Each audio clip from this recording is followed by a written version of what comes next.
Unakosea.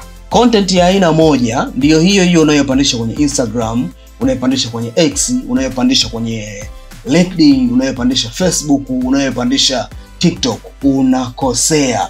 Kumbuka ya kwamba kwenye hizi platform kuna vitu vitatu ambavyo vinatofautiana kwenye kila platform.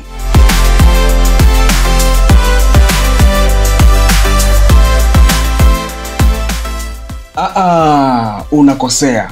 Fanya hivi. Haiwezekani kila siku unafanya kosa hili moja na matokeo unayoona ni madogo kabisa katika mitandao hii ya kijamii, lakini bado unaendelea kutumia mbinu ile kupitia content zako unazozalisha, kuandaa na kuzipandisha. Kumbuka ya kwamba kwenye hizi platform kuna vitu vitatu ambavyo vinatofautiana kwenye kila platform. Kitu cha kwanza ni aina ya content. Kitu cha pili ni algorithm. Kitu cha tatu ni mbinu. Vitu hivi vitatu ni lazima uviweze kuvizingatia